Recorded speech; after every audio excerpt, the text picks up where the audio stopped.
Hello and welcome to the In Conversation session brought to you by XpoNorth. I'm Marion Sinclair from Publishing Scotland, which is the network trade and development body for the book publishing industry in Scotland. I'm delighted to be in conversation today with Professor Kate Williams, historian, novelist and broadcaster.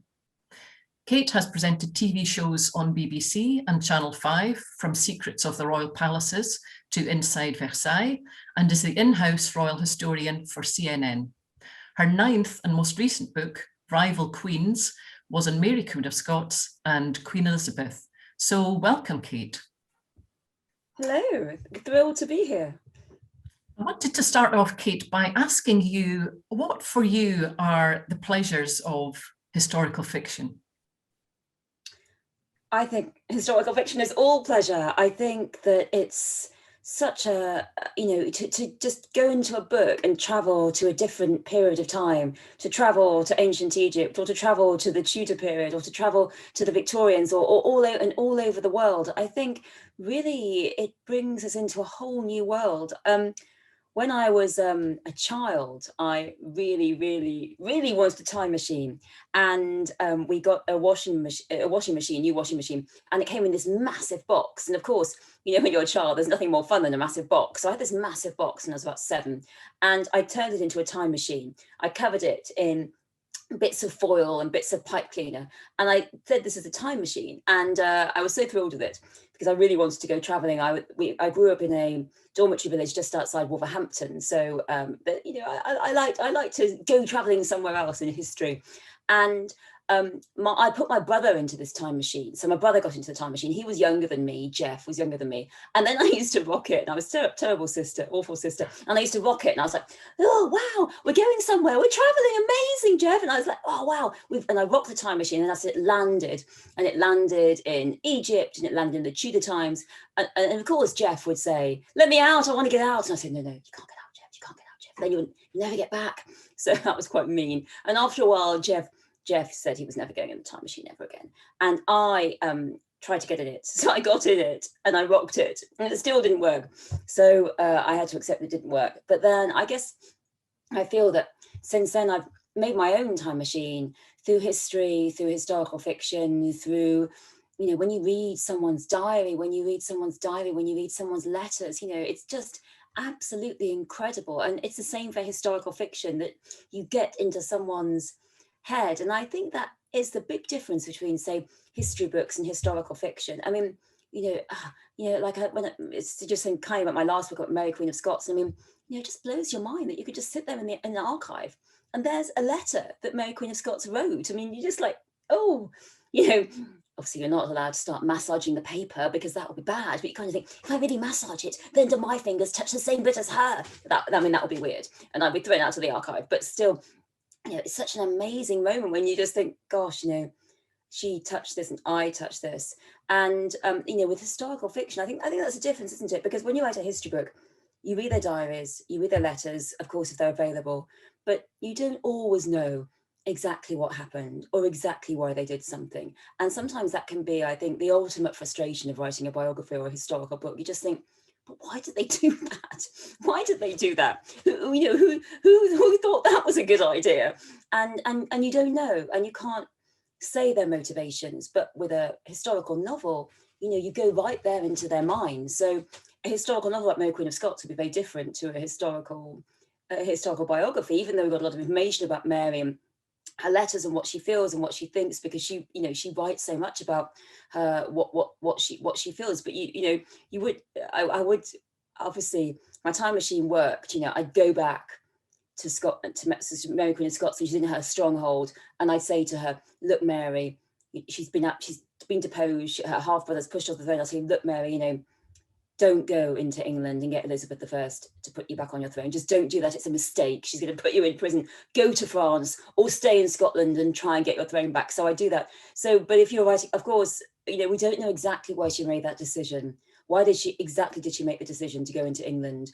I think because she did trust Elizabeth. I think because she did believe she put her back, but we don't know exactly. But in a novel, of course, I'd have to make that very clear. We'd have to really make it, it's a big scene in which I'd have to, work out why Mary's thinking. And I can of course, as a biographer, I can guess why I thought Mary made that decision, but I can't know for sure because, you know, but a novel, it's different. But, you know, I just think historical fiction, and it's such a magical world. You know, you get completely transported to another world and to another person's mind, to a mind, you know, hundreds and hundreds of years ago, and a mind that is so very different in some ways, but so very similar in others. And so in Rival Queens, which is your most recent book, you feature those perennial figures of fascination, Queen Elizabeth and Mary, Queen of Scots. Do you think we're seeing a revised view of these women in the light of today's, for example, social movements and Me Too? Well, that was very much what I was thinking about. I mean, not, of course, that, you know, Me Too, I think, is transformative in how it's made us think more carefully about women and the position of women and power dynamics, and the position of men as well, and sexual dynamics. And I really, in terms of Mary, Queen of Scots, I think that there were two things that really came out to me when I was reading all the other biographies and the sources, the letters, the diaries, is that she's so often seen as a tragic queen, as a failed queen, because she lost her throne. But if you compare, and Elizabeth's always seen as a success, but if you put her next to Elizabeth, she does exactly the same things as Elizabeth does when Elizabeth comes to the throne. She tries to introduce religious toleration. She listens to her ministers. She creates a court. All these things that Elizabeth does, which are successful for the English queen. But Mary is in a completely different position. When people try and undermine Elizabeth, they leave her out of meetings. They don't talk to her. They don't let her know what's going on.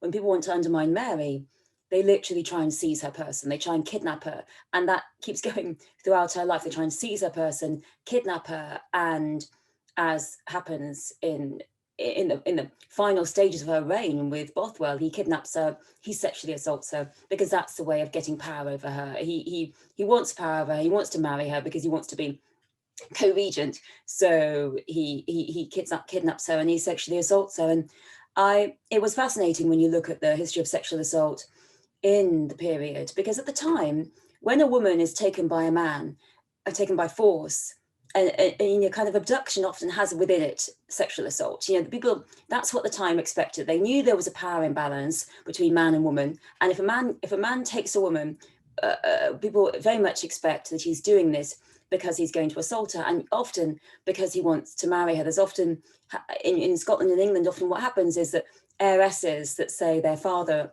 don't want them to marry a certain man, the man will try and kidnap them, because, you know, once that's done, he is the marriage option. So this is exactly what's happening to Mary, Queen of Scots. So although no one at the time would of course use the word Me Too, no one would think about, you know, grooming, no one would think about any of these complex words we have to encase sexual dynamics, but they still understood the power imbalance. So for them, Bothwell grabs Mary off the road, and they know what happens then. And Mary said it was assault. The men around her said it was assault, even her enemies, and so did Bothwell, really. But you know, they were just like, well, it happened. That's what things are. But then we start to have it starts to change over the centuries, and particularly I think during the Victorian period, people can't really imagine that someone could do that to a queen. Someone could do that kind of thing to a queen. So they start to recast it as a romance in which Mary, you know, falls into Bothwell's arms. He's this tall, dark, handsome stranger, etc., etc. That you can't, because of course, after the assault, Mary, she marries Bothwell. She doesn't, you know, and that I think is something that, although they understood it very well at the time in the 16th century, since then, you know, we have this different understanding. And I think that's really played into our notions of sexual assault these days. We're like, oh, you know, a victim has to act a certain way. They have to immediately start fight back, and have to fight back the whole time. And they have to immediately afterwards fight back. And they can't, you know, end up marrying, and they can't, you know, kind of create a friendship. These things all happen. So, you know, that really fascinated me. So Mary married Bothwell, of course. She thought she was pregnant. It was, you know, this had happened to her. She was very religious, so she thought marriage was the only answer, as would have happened to any heiress that would have been kidnapped on a Scottish road or an English road or Welsh road. This is how it was seen.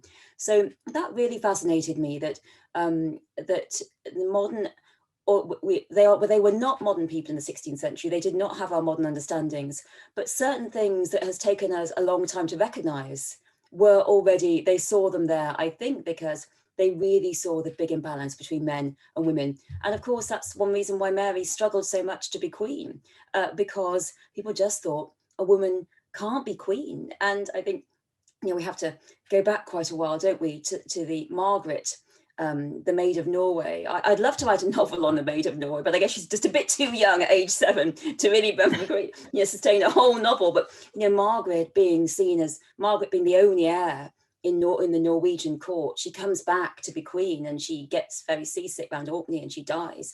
And then this sets off this long tradition of war and battle, and then you have within that incredibly powerful women like Marjorie Bruce, who's an incredible figure of power, and powerful consorts throughout, including Mary Queen of Scots' mother. But when it comes to a woman actually reigning, that's seen as so problematic. And there's just this there's this real thought that a woman can't reign, and everything around Mary Queen of Scots kind of is trying to make this bear out strategy, saying, well, a woman's not strong enough to reign, but they do things to her that they'd never do to a king. They'd never treat a king like this. They'd never try and lock him up or wave guns at him if he were pregnant. All these things they do to Mary Queen of Scots. So I think really she can never win from the beginning. Really, that's she's doomed from the beginning, because people, I think, if she'd agreed to be a puppet queen for her half brother who controlled all the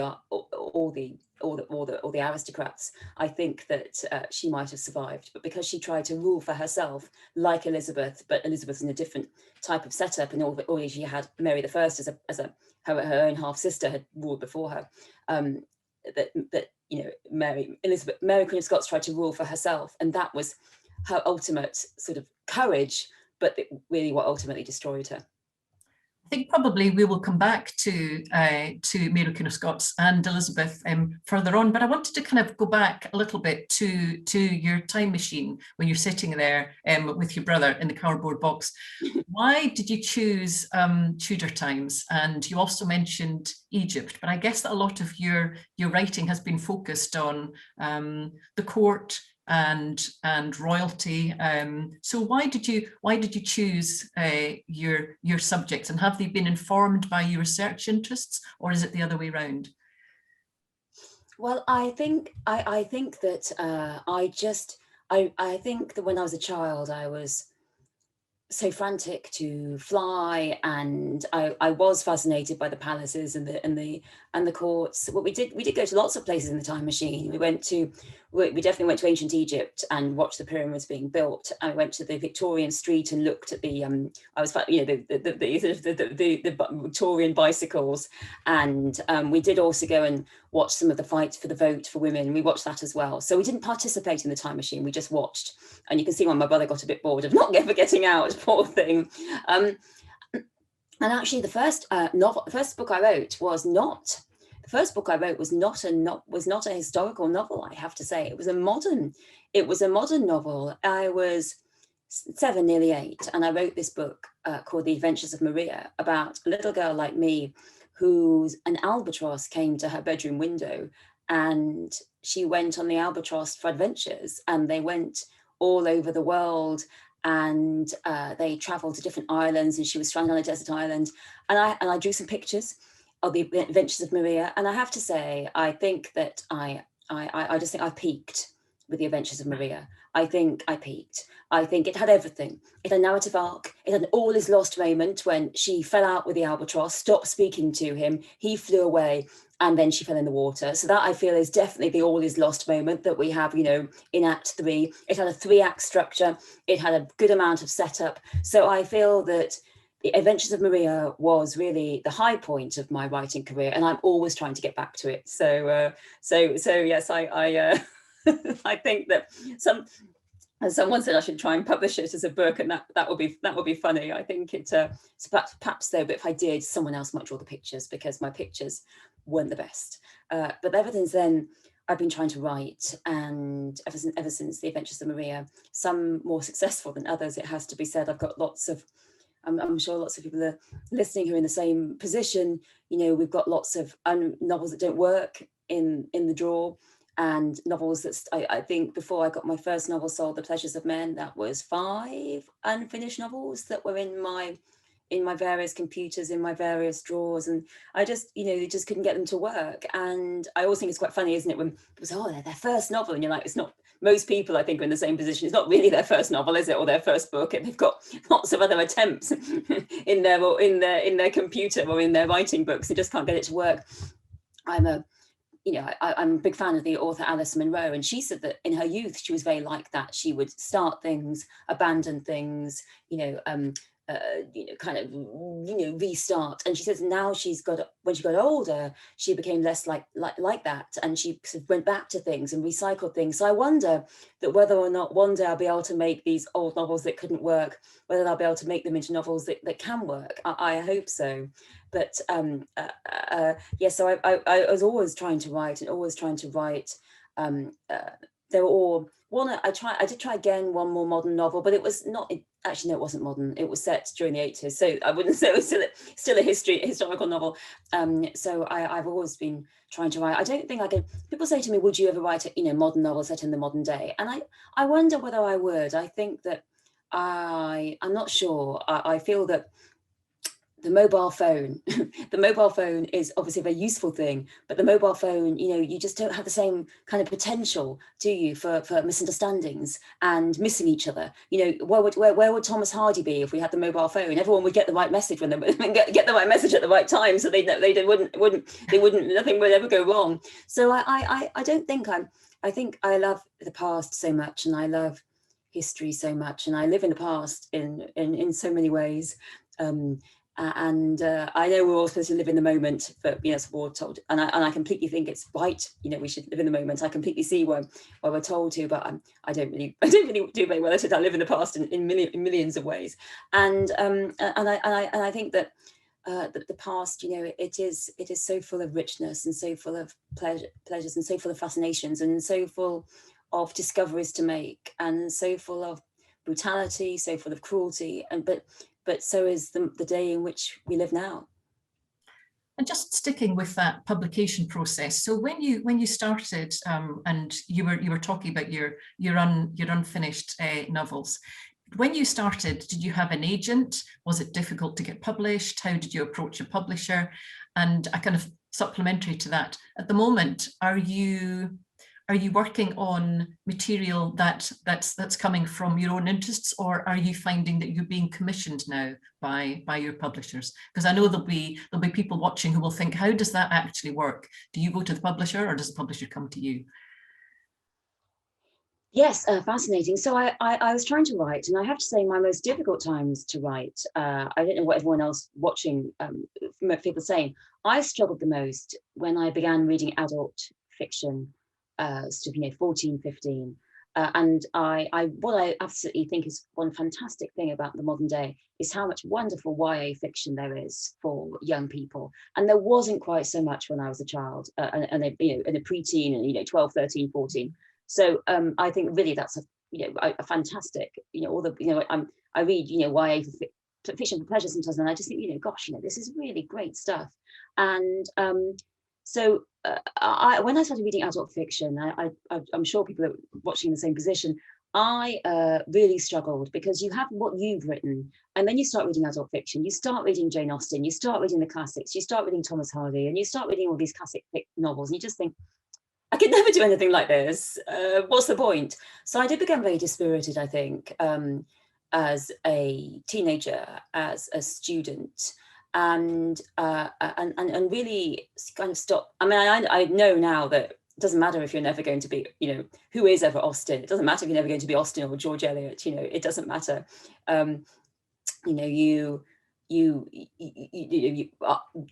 There's room for voices, all our voices. And when I did my undergrad, then I did my MA in the 18th century, then I did my PhD. I was doing my PhD at Oxford in 18th century letters and writing, and I became very interested in seduction in the 18th century. And what I wanted to do was find some letters, seduction letters. Now, seduction, it's very interesting, because in the seduction is really a sort of discourse that the 18th century used to characterize everything, I think, from finance to politics to marriage. I mean, if we were looking for a similar discourse now, we might say that we use quite a lot of sports discourse, I think, in our modern world. You know, we use things like own goal. You know, America used slam dunk a lot. You know, what discourse is it that we use to articulate parts of our society? And it's definitely not seduction now. It's much more, I think, sport. It was sports, and I think actually we're moving more towards kind of Bitcoin tech talk as a way of articulating concepts in our society. And in the 18th century, it was definitely seduction. So I wanted to look up some letters about women being seduced and all these kind of things. So I looked at these. So I came at these letters, and I came across a letter in the British Library by Emma Hamilton, mistress of Nelson, glamorous woman, and it was amazing. You know, this letter was amazing. Most letters I'd read before were very stereotypical, the same sentiments over and over again. And then there was Emma's personality all over the page. It was absolutely incredible. You know, she was just writing to Nelson, pouring her heart out on the page. I mean, it was just a bombshell. And I thought, I've got to write about this woman. And I started doing more research on her, and particularly on her early life. And really, a lot of the work was about the position that she was when she met Nelson. And I thought, what was it like to have come from the bottom of society, the absolute bottom? You really are fodder for the Industrial Revolution down there. You know, you are manual labourer. As a woman, you die very young. You know, life is violent. There's a lot of pregnancies. It's really hard. And what does it mean to come up to the top of society? And I really felt that Emma Hamilton in 18th century society was a voice that wasn't heard, with that a woman from the absolute bottom who came to the absolute top. And it's very interesting because since then in history, everyone's condemned her because she had a past. You know, she had a past of men. But at the time, that wasn't the problem, because lots of women who'd had pasts married into the aristocracy. The problem was that she was so poor. You know, that was what people didn't like about her. And that was, when you read you know, pamphlets against her, that's what they don't like. But we've now kind of schematized. So at the time they were scared that a woman of such poverty could get to a position of such riches. Now we say, well, that's fine now, but it's the sexual aspects that we find that you know, she's condemned for. But you know, I really felt she was a voice that wasn't heard then. And I think that, you know, this is a voice that isn't heard now. Even now, we say we have this equal society, very different to the 18th century. We don't really. And where are the voices of a woman like Emma Hamilton, who was born into absolute poverty in the you know, who's born into poverty and is expected, you know, to sort of live in poverty her whole life? And of course, you know, we have a situation in this country where we are a very wealthy country, but yet, you know, 40 million people live in poverty. And, you know, I think it's 4 or 5 million children are in poverty, I think. And that, you know, that you know, obviously, and where are those voices? And a lot of the reason why we don't hear the voice, you know, these people are trying to, you know, struggling. It's hard, trying to put food on the table. And I, you know, hope that one day, you know, when we have equality and no more hunger in this country, that people will, you know, that'll mean a flowering of voices, because these 14 million people who are struggling and don't have anywhere, you know, fit to live or food, you know, they go to bed hungry, and their kids go to bed hungry. That if we were, you know, in an equal society, we'd be able to hear more voices. But in the 18th century, of course, so Emma Hamilton was a voice I thought you never hear. And so I really had to follow her. So I became obsessed by her, and I thought, I really want to write on her. And I was a graduate student at the time. I should have been doing my PhD. I actually, I mentioned it to a friend, and they said, oh, I think you know, I mentioned a few friends, and someone, you said, oh, I've got the name of an agent. And they gave me the name of this agent. And I wrote to this agent and I said, look, I've got this idea. You know, and I've done some research, and they just said, well, this sounds great, you know, write a proposal. Obviously that's not so easy. They said, look, and the agent said, look, write a proposal, write me kind of 30,000 words of a proposal, and I'll see what I can do with it. So because I might think, oh, 30,000 words, and I don't know what's going to happen to it. But then I was, you know, young and optimistic. So I was just like, okay, I'll do that. So I wrote a big proposal, had the introduction, had a kind of overview, and it had really, rather than a sample chapter per se, it followed her life. You know, I kind of did kind of mini sample chapters, you know, summarizing all of her life, and then sent it to the agent. I thought I'd have quite a long time to put my feet up, because it took me ages, and do some PhD perhaps. And the agent was just like, well, I could sell this. So off he went and sold it. You know, it was amazing, really. You know, it was a different world to me. He got an auction going with publishers, and then I had this 2-book deal. And so I then, you know, then you think, oh my goodness, it was kind of overnight. You know, 1 minute you're a PhD student, next minute you've got a book deal. And I think I understand now that the agent had always realised that, but of course hadn't said, because you never know. You just never know what's going to happen. And then I wrote the book and finished my PhD, and that was my first book on Emma Hamilton. And I had a wonderful publication experience with it. And then I continued to write books after that. And I think the most difficult thing, of course, for me, certainly as a debut author, was that you put everything into your first book. I put everything into my first book, everything. And then you're like, oh, I've got to do it again. So you keep going. And I every book I find so hard. Every book I just yes, I'm currently writing one on queenship, and I just think I'm just sitting there looking at the blank screen, saying, well, how did I manage to write those other books? How did I manage to do it? I've still got to do it again. So I'm writing one about queenship at the moment, and I'm writing one about historical novel about Victorian London, and I just kind of, and I've got a few other kind of side projects. I'm also doing some other things. I'm editing a suffragette cookbook, which is very fun, and I've got a children's book coming out about the Queen this year. So there's something various things going on, and I do other things, obviously TV, and I do some film consultancy, and I have my professorship at the university, so I have other things going on as well. Yes, but I think that obviously for me, I really see that it was a kind of overnight. It happened for me overnight with the proposal, and I was very fortunate. I'd like to say it was just an amazing proposal, but I think sometimes it is.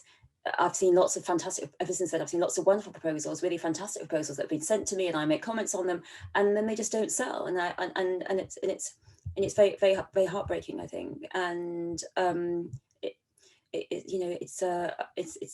can be very hard.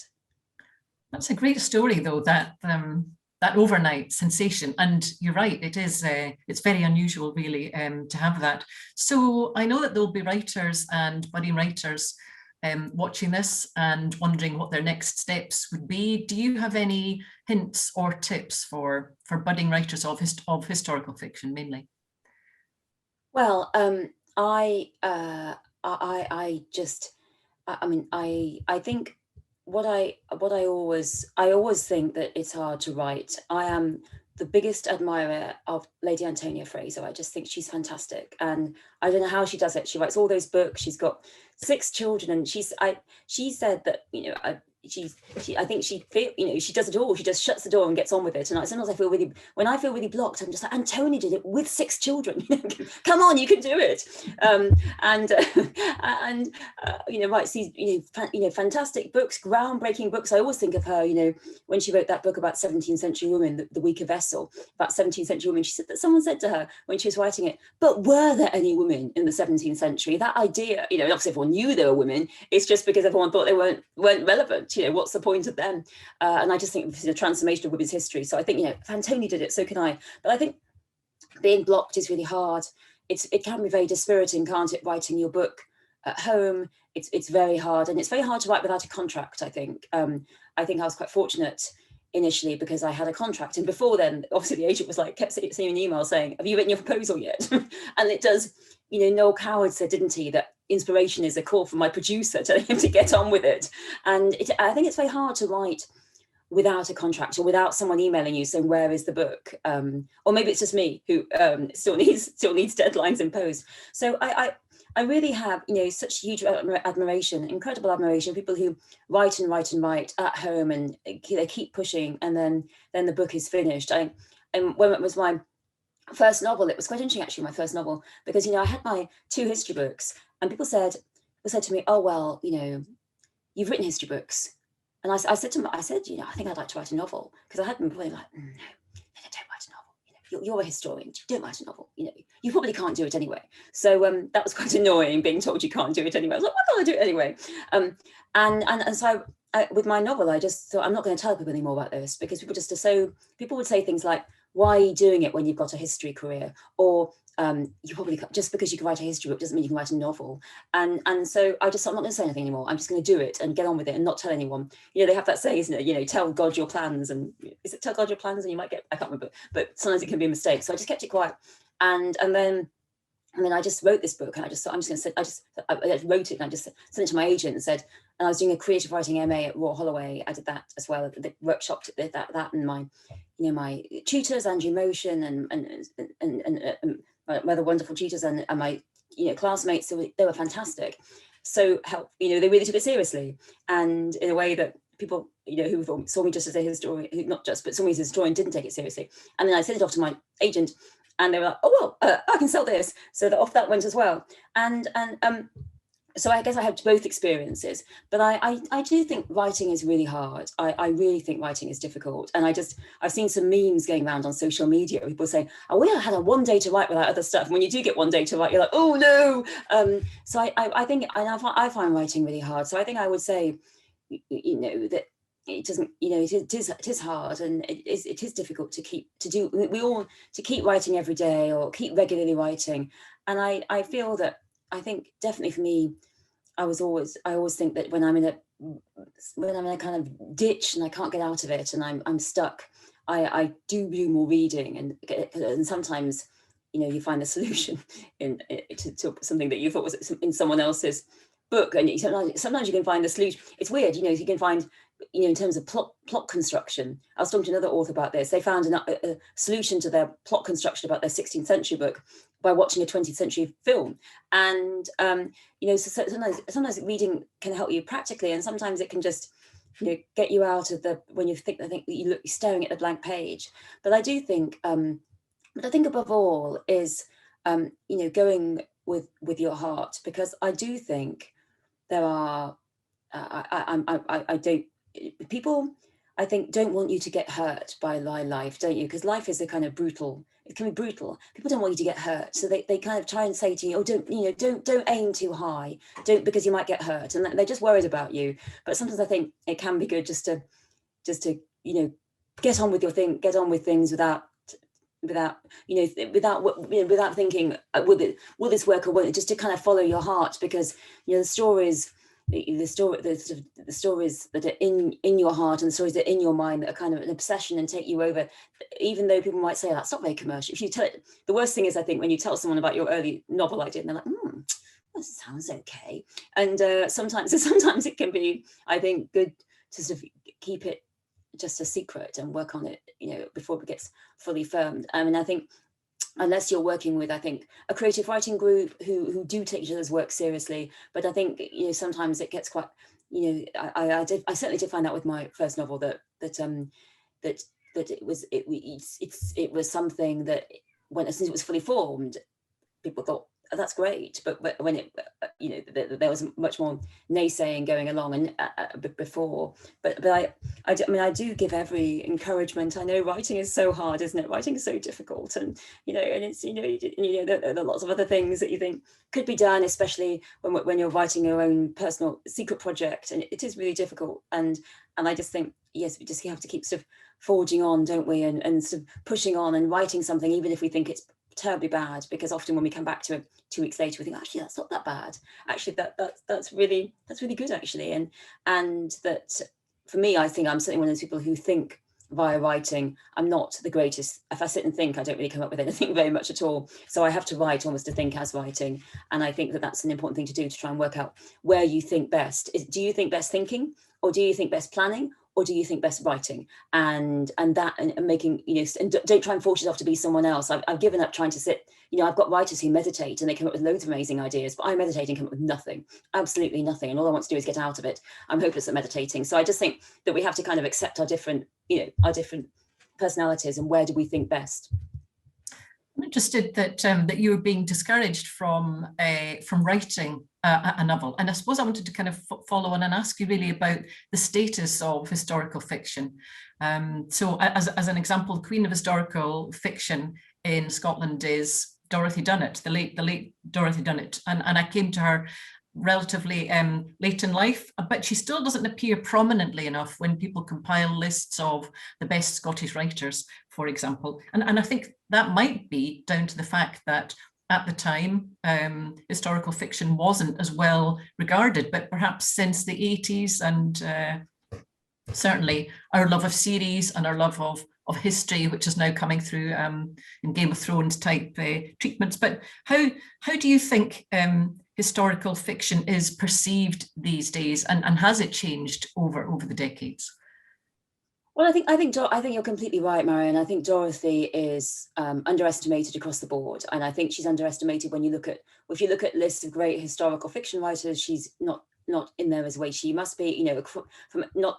I think you're talking about Scottish writers, but I think if you look at across the United Kingdom, I just don't think she's featuring. I think she's very underestimated, and I have to say that I think historical fiction often is underestimated, and it often is underestimated, and I think it is chiefly because it is by women. I think that a lot of it was, there was a lot of throughout the, everyone, Jean Plaidy obviously sold lots of copies, but no one would, when people talk about what kind of authors they respect from that period, it tends to be the male, or, who gets the discussions, who gets the obituaries, who gets the PhDs written on them, and you just don't see, when you think about, it's not Dunnett, it's not Plaidy, it's not any of the other historical fiction writers, it's the male writers of modern fiction. And I think, we obviously know this is, it's often the case, but I do think that historical fiction has really been dismissed for a long time, and it often was because it was by women, but there was this obviously great literary investment in it being about in fiction by men. I think often that a lot of the historical novels are themselves, women often write about the women, and so then there's an absolutely fascinating graph I once saw about how to win a prize. I think things are definitely changing, but how to win a literary prize. Number one is man writing about man. Number two, man writing about woman. Number three, woman writing about man. Number four, at the bottom, women writing about women. Now, of course, that's changing. I chair the Women's Prize. The Women's Prize has done so much to change the landscape. And absolutely incredible. But certainly, I think that does play into why Dunnett has been so underestimated and dismissed. And I think across the board. And I think that we have had a revolution. I think certainly in historical books and historical fiction. I think that we are I think certainly the 21st century, we've become much more fascinated by history. I wonder if it was because it's the beginning of a new millennium, and with writers such as Hilary Mantel, but many writers, really, the historical novel is now really seen as a crucial and vital form of the novel, and worthy of study. There are PhDs going on about the historical novel at the moment, and I really think that's really important. I think I've got a long way to go, but I think there has been a revolution in perceptions of the woman writer, and that's really important. And there are obviously many voices we have yet to hear from us, from working class voices, working voices of colour, LGBTQ voices, but certainly for a long time, I think that, and I do think a kind of consequence that I hope that we're going to have a consequence of this, that Dunnett will have a revival. I hope so. But certainly, I think that. Now the historical novel is increasingly taken seriously, but it really wasn't, I think, in the past, and it was really, I think, dismissed as so much women's writing was. That's good to hear, yeah, and I hope that this might encourage people to go out and read more historical fiction. Quite apart from that wonderful Hilary Mantel effect, and that is a phenomenon. One of the hot topics at the moment, and it's in the newspapers, and it's clearly shading into politics. And we will keep away from the political side of it, but it's really about looking at the past through different eyes, and looking at colonialism, and looking at slavery, and the wealth that's been accrued in the past through perhaps nefarious practices. What can historical fiction do to contribute to that debate? And I'm really talking about the fiction as opposed to historical research. Yes, I think absolutely, and I think I think obviously we are having a revolution of this at the moment. Discussion about statues. When the Colston statue came down in Bristol, the slave trader, I think most people outside Bristol didn't know who Colston was. And actually, I teach the statue to my students every year, and every year my undergrads and my postgrads, and every year I said, look, these are the attempts that local people of Bristol have made to try and get this statue down. And well, no, not get the statue down, but put a plaque on the statue saying he was a slave trader. That's all they wanted to do. Put a plaque on the statue saying this man was a slave trader, and people died. 80,000 souls. There was death and misery, and they just couldn't get this tiny plaque. It kept being blocked, and in the end, Colston came down. And I think really because everyone said he's a philanthropist. Well, what rubbish! There was hardly any financially. There wasn't much philanthropy, and there are plenty people use philanthropy as a way of disguising their bad behavior, partly I think to buy their way into heaven, but also as a kind of network of power. I mean, that's what Jimmy Savile did. He used philanthropy to continue his really evil practices, and Epstein, I think we can say, was exactly the same with Epstein was said to be a philanthropist, and he was the biggest abuser we've got in probably 21st century history. So what I think in terms of when we think of these terrible, terrible things that have happened in our history, slave trade, the oppression and exploitation of empire, war, such misery and horror. I think sometimes looking at the individual life of one person can be so important. And I think that particularly there's been some fantastic work done on this, on how we have a lot of white voices about the period of the slave trade. We don't have the black voices, and that we don't have. So sometimes there are there's so many gaps in the archive that one way of really bringing the life of a woman who was enslaved, a woman who tried to escape, a woman who suffered during on the plantations, and because she wouldn't be allowed to write, because of course she wasn't allowed to do this. She wasn't allowed to write. Wasn't given any education. She was just pushed around. One of the ways to really show what was going on is through fiction, because you couldn't write a biography. It's very difficult to write a biography, or a different kind of biography, because we don't have her voice.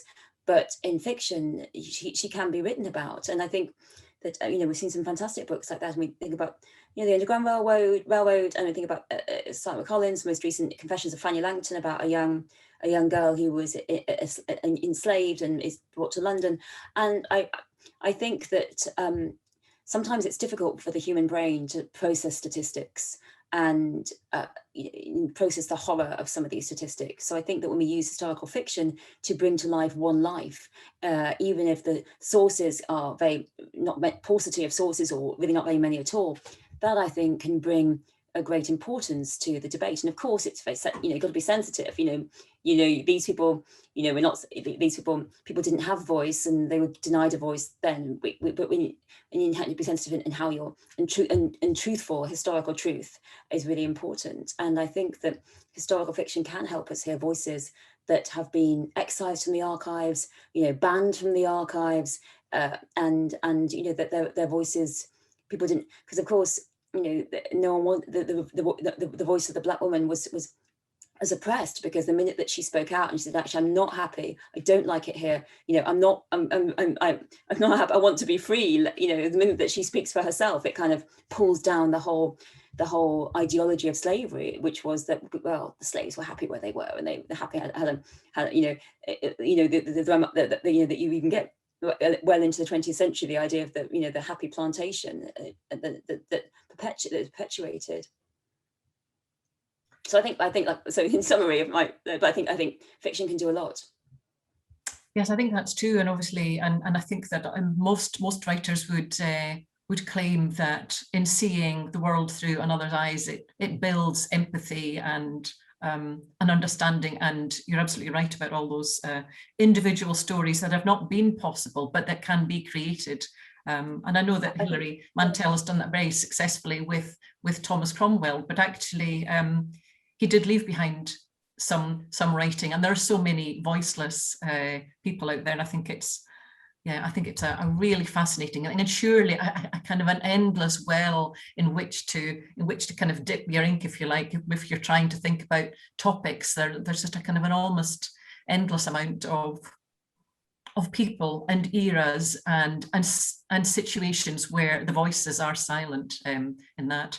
Going back to revising the past, and also going back to when you were younger and when you were growing up in terms of YA fiction, do you think we're getting it right in terms of how we're teaching history in schools? Are we managing to inspire and stimulate school pupils these days in the teaching of history?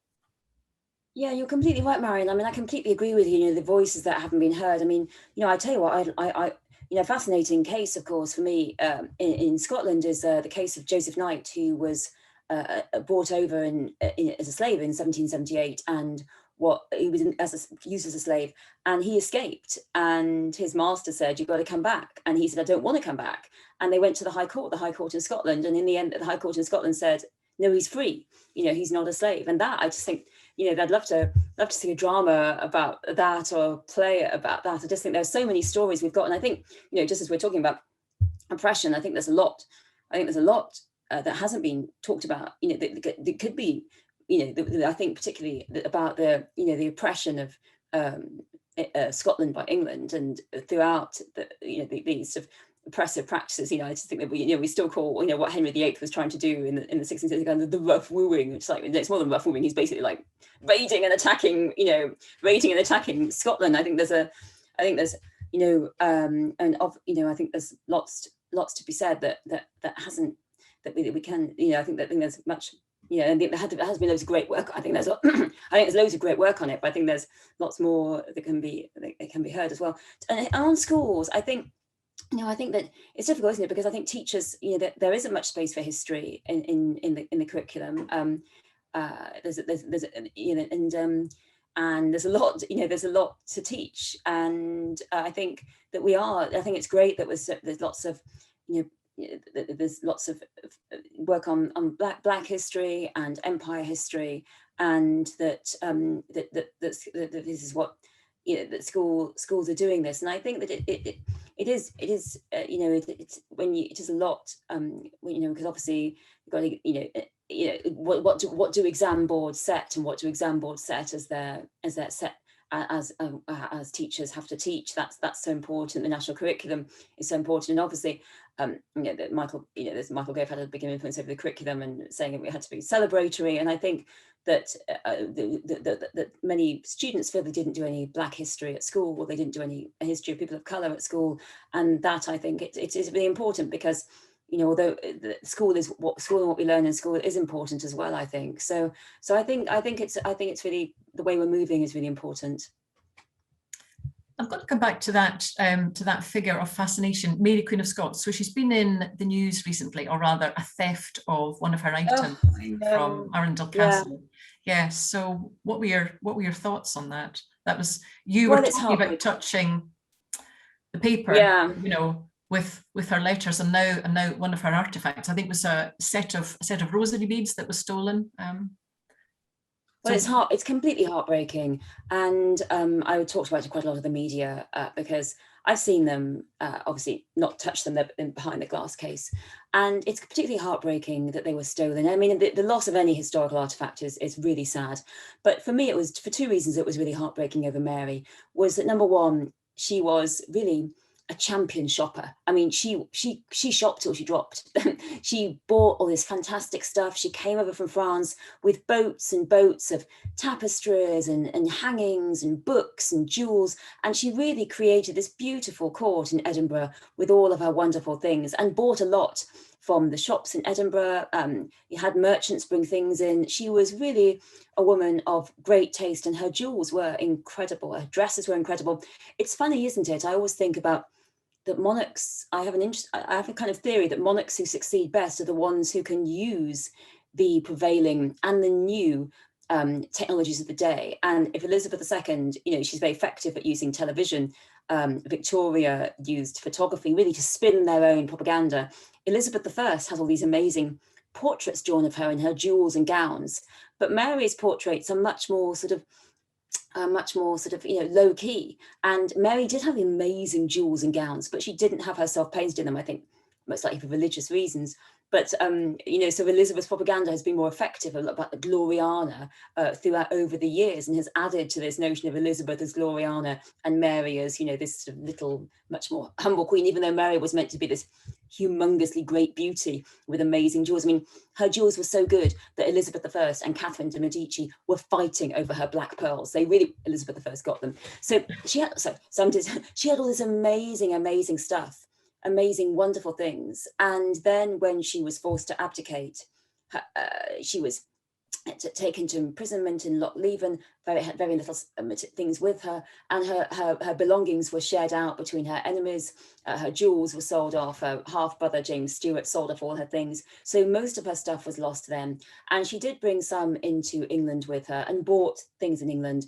And then that was all lost as well, because at execution, they were terrified that she'd become a martyr for Scotland, a martyr for Catholicism.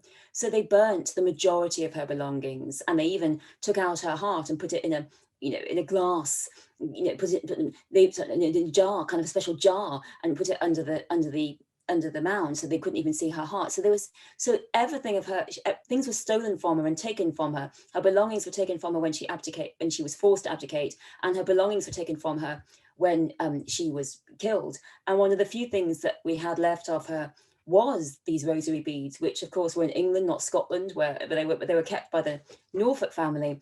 They were in England, and they've been lost as well. And I think also at the execution, they treated her very badly. They didn't execute her as a woman or as a queen, not even as a member of the aristocracy. They really did everything they could to humiliate her. And you think, why do they have to do that? You know, they've executing her, they've won. Why are they still being so mean? And it's because they're terrified of her. So they're trying to force her to, they told her she couldn't have a lady in waiting on the block. A man would undress her. Eventually they relented, and they wouldn't let her be accompanied. And they kept trying to force her to convert to Protestantism. And through it all, she was holding her rosary, praying. And the rosary was a very significant symbol, like, I'm not converting, guys, I'm not doing what you say.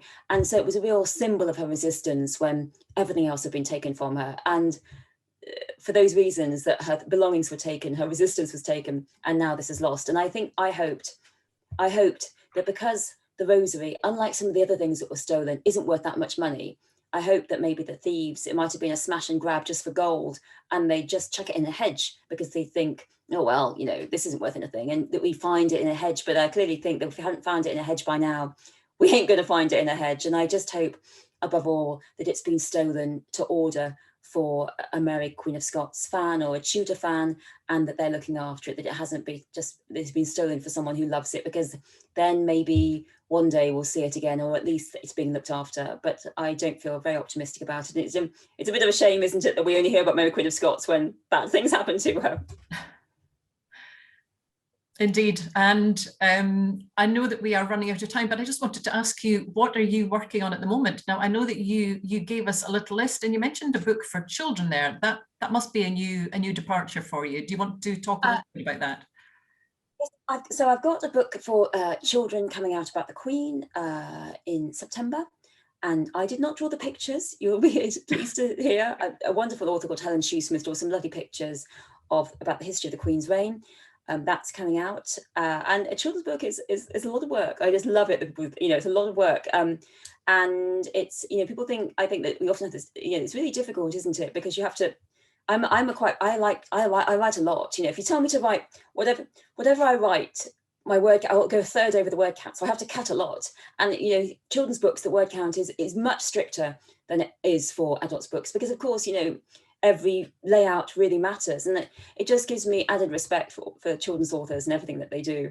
It's not, you know, so I've got that, and next I've got my book on Queens, hopefully comes out next year, book on various Queens. And then I'm doing the Suffragette Cookbook as well, and I'm writing a book about Victoria and London. So those are my projects at the moment. I don't know how everyone's finding it in lockdown, whether some people I know find it easier to write. I don't actually, because I don't write very well at home. I'm much better at writing in libraries. And the days of me just trotting off to a library with my computer and just sitting down and writing have all gone now. It's, you know, obviously it's amazing.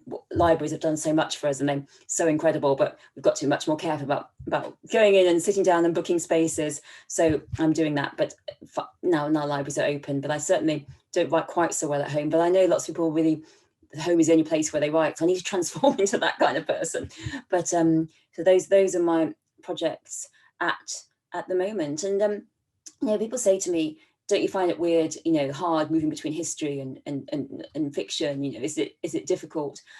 Isn't, you know, do you? And I actually, I don't find it such. And I think actually it helps me because it means that I keep the speculation and the imagination, which is very tempting. You know, when you write a biography, you become so obsessed by the person that you almost think you know them. And this is the fatal trap to fall into. You almost think you know them, and you kind of think, you know, oh, I knew they did this because that, and you don't know this. So I feel that if you write a novel, I can put all the speculation and imagination into there. And also that in the novel, you don't want a fact dump. You don't want to, you know, just because you've read all these amazing facts about, say, coin forging, you don't want that. And it's really hard, I think. But you can put more of the facts into the biography. So I think it kind of work together. They kind of help each other. But those are what I'm writing in the moment. So I'm always going to be in the time machine in one way or another. You have a huge amount on your plate, Kate. Really, really impressive. And thank you so much for taking time to speak to us today. I think that's all we have time for. Thanks to XpoNorth for hosting this session. For more events, please visit their website. And for more information on Kate's books and indeed publishing and writing and careers, please visit any good bookshop and our own websites, the Publishing Scotland websites, but also booksfromscotland.com. So it's goodbye and thank you very much from me. And thank you so much, Kate. So much. Thank you, Marion. And thank you all. And good luck with all your writing. Look forward to reading all your books. Thanks. Bye.